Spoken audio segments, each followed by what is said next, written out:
Hi plant people, good morning. So ayan guys, ngayon po ay umaga kaya wala pa masyadong init. Ayan, so pasikat pa lang yung araw ngayon guys. And dito naitanim ko na pala guys yung mga succulent galing kay Searching Yancy, yung galing sa na-unbox natin. And nag-rearrange ako kahapon kasi hindi ko guys natamnan yung iba nating mga niready na pot kasi napunta yung mga cactus na in-unbox natin doon sa pot na pinagkuhanan ko na nilagay ko sa mga arrangement. So, may ginawa din tayo guys ng bagong arrangement. So, isi-share ko yun sa inyo ngayon. Hindi ko na din kasi yun guys nakuhanan ng video. So, isi-share ko na lang sa inyo. Ayan. So, ito yung mga matatagal na natin na astrophytum. So, dito guys, ayan ang ginawa ko kasi wala tayong mapagpatungan. So, ito nilagay ko na lang to dito kaysa maano ng palaka sa baba. So, dyan na lang at pinatong ko to. Ayusin ko na lang sila guys soon. So, ito guys yung nabili natin kay Searching Yancy na malaki pala to guys na na gymno. So, ang ganda din guys ng kanyang variegation. So, neon color yung kanyang baby dyan sa ilalim. Hindi siya masyadong makita na kasi nasa ilalim siya guys. Ayan o. Nakalubog. So, iniisip ko nga kung tanggalin ko na lang kaya. Medyo malaki naman na siya. Yan. Tapos ito ang ganda ng guys. So, talagang pure yung ang kanyang talagang siya. Full bar. Ayan. Tapos ang ganda ng pagka-variegation niya guys. So, yan, dito pa white-white. Yan, medyo abnormal nga lang yung dito niya banda guys. So, and gaganda ng kanyang mga spine. Ayan. So, kaso lang guys, ang problema sa ganito, masakit makatinik. Ayan, kaya dapat talaga kapag mag-ano tayo nito, todo ingat tayo. Tas kung maaari mag-gloves. So, ako kasi guys, hindi talaga ako sanay mag-gloves. Ewan ko ba. Mas mas okay ako sa walang gloves kasi mas mabilis akong nakakagalaw. Ayan. So, dito naman banda, dito ko nilagay yung ating mga nakuhang Mirio na maliliit. Ayan siya. So, yung 4 na piraso nito guys, nandun sa isang tall pot natin. Ayan o, diba guys? Ang cute nila, ang gaganda nila. Yan, ito ang cute nito Talagang yung parang siya. Tawag doon? Yung parang ng exhaust fan. Ayan o, diba? Parang fan. Ayan siya. Tapos, ito yung yan, dinilig ko na rin pala sila guys kahapon pagkatanim ko. Ayan o, basa yan sila. Dinilig ko na. Ayan yung isa guys. O, ang ganda din ng color dito. Ayan. Tapos ito, parang sa set to guys, oh. Sa set siya, pero ang laki niya, grabe. Ayan, super laki. Siguro guys, mga na yan. Ito kasi, parang to, ang bunganga nitong pot na to ay siya. Not sure kung ilan ang bunganga nito. Siguro mga 3-inch ata guys ang bunganga ng pot na to. So, siguro yan guys, so tingnan nyo. Di ko lang sure guys kung tama kung 3-inch. Pero malaki din kasi yung bunganga ng pot na to eh. Ayan siya oh. Tapos ayan yung sa set na nabili natin. Yan. Tapos dito din. Sana ba yun? Tapos ito. Itong dalawang to. Yan yung nasa set din guys. Ayan. This one tsaka this one. Ayan. Tapos ito. Tapos, ito, ayan, nilagay natin dyan. Ang ganda ng pagka-pink niya. And, ito guys, yung may pagka-neon. Ang color. Yan, ang ganda ng kulay niya. Kaso lang, yung dito, mabilis lumaki, yung dito mapayat. Ewan ko kung bakit hindi siya, pantay. Ayan, ito yung isa. Yan, tapos dito. Ito, ang ganda ng color nito guys, na dalawang to. Ayan ang ganda, diba? Tapos, ito yung isa guys. Yan, sa set din to guys. Medyo malaki-laki din to. Yan, kaso lang guys, may mga yung ganyan niya oh. Parang nagkaroon siya ng mga sugat-sugat and may siya yung scar. Ayan. Pero yung scar naman guys ay tuyo naman. Ayan, itong ganda din ng pagka-pink na, ewan, basta ang ganda niya guys oh. Yung green niya ay medyo mapusyaw. Ayan. So, tama lang yung mga liit nila. Pero, yan guys, lalaki yan sa atin. Mabilis lang naman lumaki yung mga gymno eh. Basta naalagaan natin sila ng maayos sa dilig.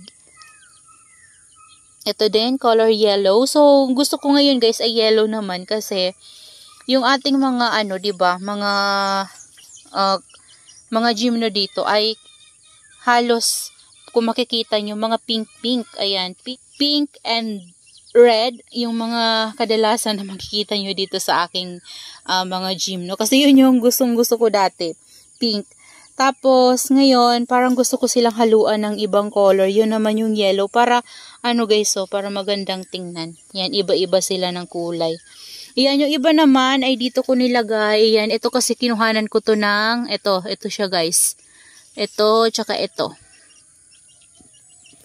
Yan, kinuhanan ko siya ng, ano dyan guys, gymno. Kasi, nilagay ko dun sa arrangement. Yung sa bilog, yung sa palanggana, yun. Doon ko siya nilagay. Tingnan nyo guys, oh.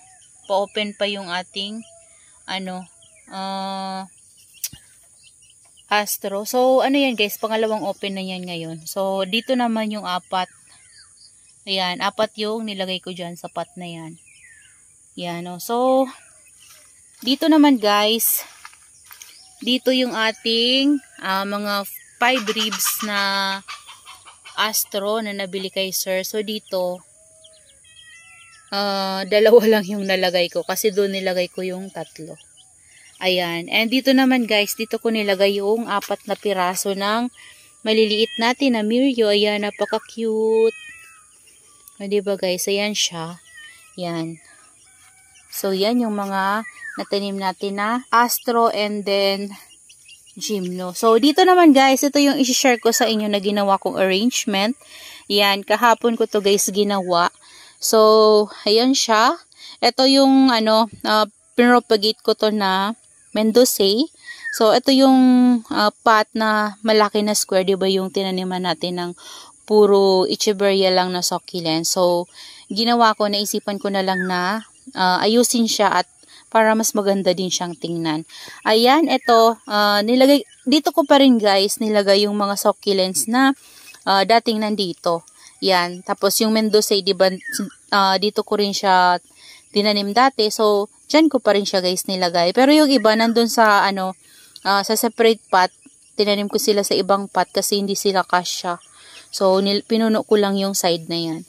So, itong pot na to, yan, sa orchids ko pa rin to. So, hindi naman siya nagagamit. Kaya, naisipan ko na lang siyang gamitin sa arrangement natin. So, ayan, ito yung ating Oreo na dating nandito sa pot na to. Tapos, yung ating raindrops. Ayan, guys. So, naglagay ako ng toppings na lava rock dito. Tapos, dito naman, ang nilagay ko dyan, guys, ay pumice stone. So, dito sa top, naglagay tayo ng kahoy. Yan, madali kakao to guys na nakuha ko kahapon. Kinuha ko dun sa bakod namin. And then, dyan, nilagay ko siya dyan. Tapos, naglagay tayo ng white sand na toppings. And then, ito guys, yung gymno na galing sa unboxing natin. So, ayan siya. Dito napunta yung mga iba natin na gymno. So, ayan yung ginawa ko. So, dito, isa-isa lang yung nilagay ko guys. Yan, medyo tabing ito. Diniligan ko na rin to kagabi. Ayan. So, ang ganda din ng color nito guys. Yan o. Ito yellow. Ayan. So, ayan din. Magaganda yung kulay nila. So, tama lang sila guys dito sa ginawa nating arrangement kasi tama lang yung sizes nila. So, ayan guys, yung itsura ng ating mga gymno dito. Ayan o, diba? Nakakatuwa. Meron na naman tayong bagong arrangement. So, sana guys ay magustuhan nyo yung ginawa kong arrangement. Hindi ko lang sa inyo mai-share kung paano ko sila nagawa kasi dali lang din kasi ako guys sa paggawa ko nito. Ayan. Pero, mabilis lang naman to guys gawin. So, ito yung soil mix ito, yung dati pa rin. Tapos, nag-add lang ako ng fresh na rice hull. Hinalo ko para mapantay natin yung soil natin. Papantayin lang siya. Tapos, ilalagay itong yan, inilagay ko to, binaon ko siya. Tapos, ito, tinanim ko na din sa kanya. Yan, tinanim ko. Tapos, naglagay na tayo ng toppings. Yan, pinantay ko lang yung soil mix. And then, naglagay na tayo ng kahoy. And, naglagay na ako ng toppings na white sand. Ayan. So, yun lang naman, guys. And then, pag dating naman itong ating gymno, ayan, dito ko na sila itinanim. Yan, nakadirect na sila. Tinanim ko na sila agad dyan. Yan. So, yan, guys, yung arrangement na nagawa ko dito sa malaking pot na to. So, ito yung pot natin na pahaba. Ayan. O, diba? So, yun lang guys, yung mai-share ko sa inyo ngayon. Ayan, share ko lang sa inyo yung mga cactus and astrophytum na natanim natin from our latest unboxing. Ayan, galing kay Sir Jeffrey of Qingyansi. Ayan guys, so maraming salamat po sa inyong panonood. Ayan, sana ay nagustuhan nyo yung ating ginawang arrangement. Ayan. Kasi ako guys, nakukitan ako sa kanya. Ayan, na-inspired lang ako gumawa ng mga arrangement ngayon. Ayan, so susunod, gusto ko succulents naman. So, tingnan natin guys kapag mayroon tayong pot na malaki. So, that's all for today's video guys. And I hope you enjoy watching and see you on my next vlog. Happy gardening everyone! Bye-bye! Ang ganda nito! Bye-bye guys!